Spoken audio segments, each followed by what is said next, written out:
You're watching Rurouni K95's anime review on Nobunagun.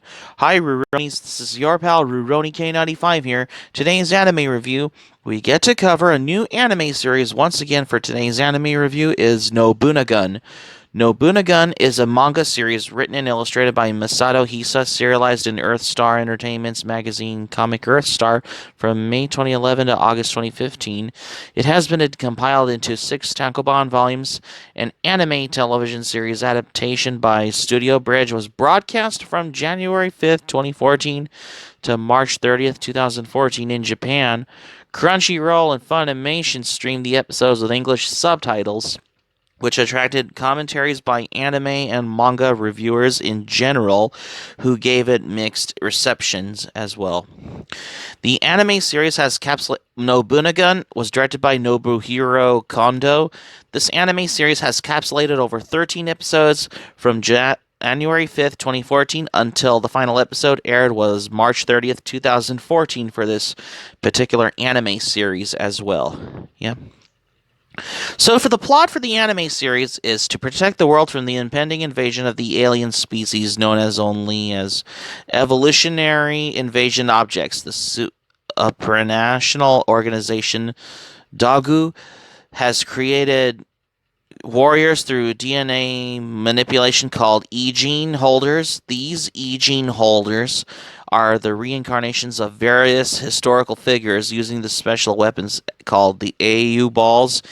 E-gene holders can call forth AU weapons with the infinity to assign historical figure and use it against the invaders.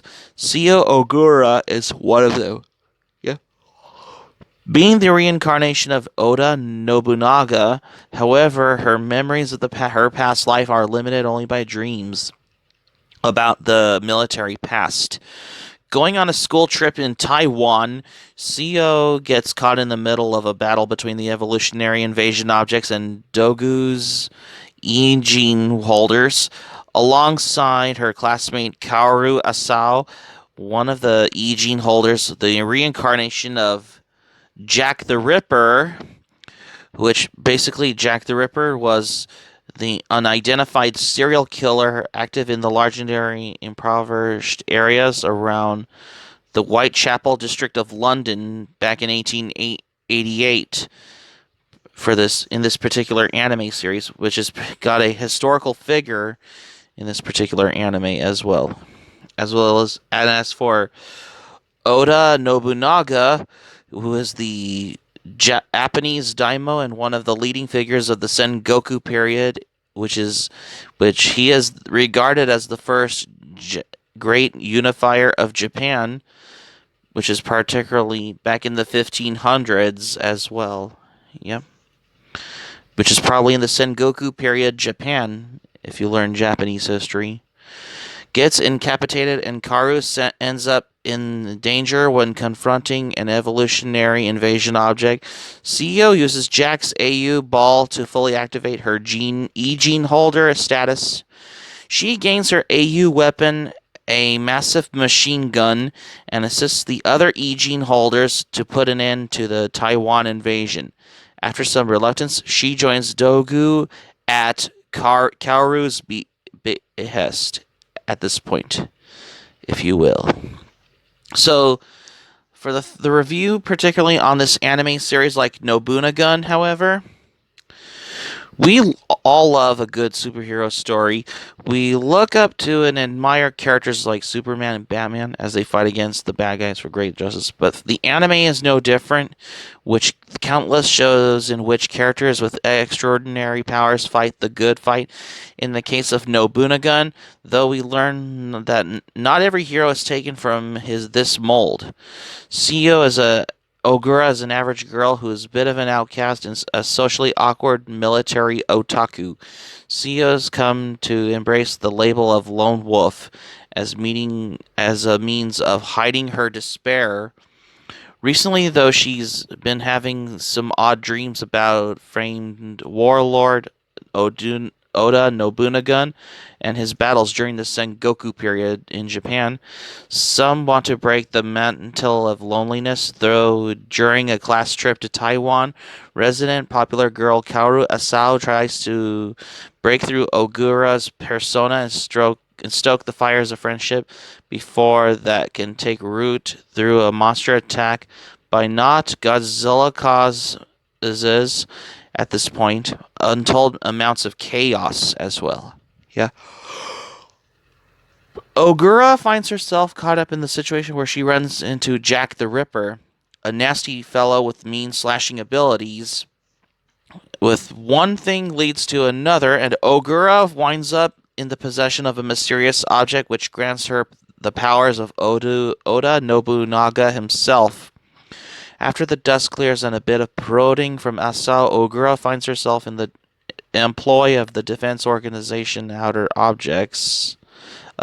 Yeah, because DOG00 are basically as Defense Organization Against Outer Objects, are an elite group of individuals known as E-gene holders, who are the reincarnations of great historical figures from history as well. Together, these special folks are tasked with protecting the planet from all manner of threats. So yeah, Nobunagun is a fun and entertaining action story that at times feels like some strange spin-off to Read or Die, which is basically how it all has got to me, particularly. But for Read or Die, however, that is different, particularly, because I always say that is different than Read or Die, because this is a lot very similar and a lot more different than any other anime as how you expected, which is particularly what they're dreamed of doing, creative work that'll stand the test of times. Every anime has done this many different and just particularly more different and more similar to the other. Two or less as the results for having expectations for leading to the satisfactory results, particularly at this point as well. Because I can't figure the back about this particular anime series as well. Yep. I really dig the character.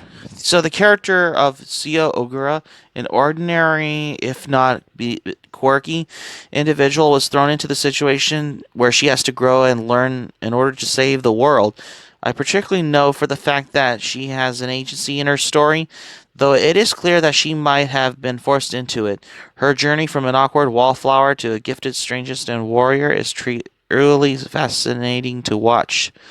The rest of the cast received enough development at the outset as that they could stand as characters rather than grading stereotypes. Particularly like the fact that the E-gene holders, despite being based on historical figures, aren't defined slowly by their superpower gimmick.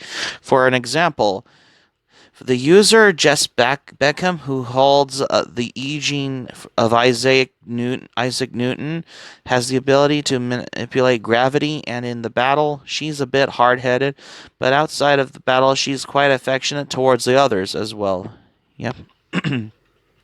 The interaction between these E-gene holders are at times very humorous. One episode that comes from the mind in episodes when Defense Organization and Elite, particularly their first platoon, is introduced. When the first platoon consists of two girls, Lemon and Usui, as well as a young boy named Gaudi. Anyways, the group is sent to investigate an incident, which is a scientific base in the frozen tundra, leading to what amounts to an extraordinary extended homage to John Carpenter's The Thing.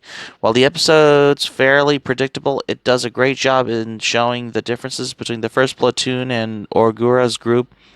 The episode paints a clearer rift between the two, showing that Lemon's crew bikers are a bit too much, while Ogura's group works fairly effective as a coordinating team.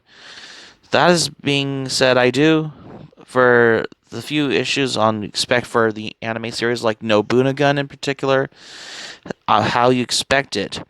The series often does not quite understand the basics of the science it uses to tell its story.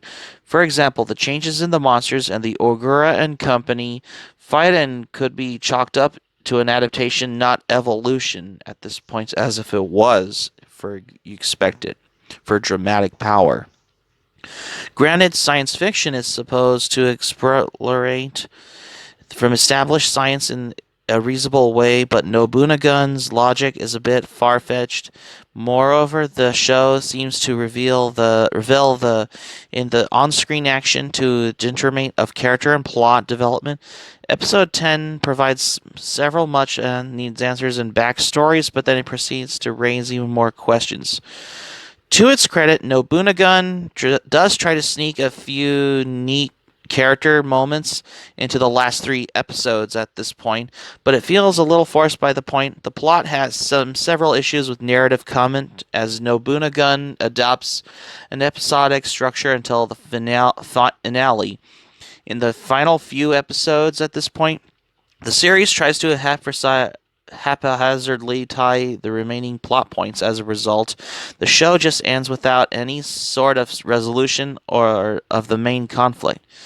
Yes, that is another title that fans to hit up the original material for the full story at this point. It's rather telling when the show goes into a lazy pilot epilogue halfway through the final episode. Fortunately for Nobunagun, sports really impressive production values. Studio Bridge went all out with the action sequences, which are beautifully choreographed and genuinely fun to watch. The highlight of the visual presentation through is the background art. As an aspect of the production that fascinated me was the use of random color filters throughout the series, which they were used to enhance the mood, to emphasize emotional impact of the characters outside of the battle. The presentation is serviceable, the animation is clean, and the visual style is consistent. Outside a few exaggerated comical moments, I must to basically admit that an ambivalent about Nobunagun's dub. On the end, Chris Bevins did a fantastic job directing the adaptation. The cast is strong, and their overall performances are strong as well. I applaud Saxton's performance as Ogura. She was able to convey the character's metamorphosis from the awkward teenage girl to a badass gunner with ease. Jason Leibrich's sublime portrayal of Jack the Ripper was the highlight of the dub in this particular series, like Nobunagun. And on the other hand, J. Michael Tatum's dub script fails to complete this. Tatum wrote the show in a rather fast and loose style, which made drastic changes to the show's overall tone. The script is laced with profanity and edgy teenage dialogue at the same time as well. It somehow manages to be a bit too verbose in places. Then there's the dated pop culture humor, in which characters spout lines like "shake it like a Polaroid picture." At the end of the day, Nobunagun is a fun action show. Sure, it has the issues with the story and the dub, but it's how it is what it is. But overall, the experience was more than enough to satisfy me as the viewer. If I've been watching a ton of anime, I really dug what the show was doing and admired the work that I went into. I mean, if you haven't seen the anime series Nobunagun, I highly recommend you to check this out. If you can watch it either on Crunchyroll or Tubi TV as well. I mean, if you otherwise at this point as well as you can get it on DVD or Blu-ray that is released by Funimation also, as you're in the meaning of owning a physical copy of your favorite anime at this point as well. Yep. So that's going to be it for my anime review on Nobunagun for today's anime review. Thank you for watching, but before we go, here's my thoughts on this anime. I mean, it's been a while since I watched this on Tubi TV because it's a very fun and enjoyable show to watch. I mean, if you haven't seen this anime series, check it out, as you can give this anime series a watch.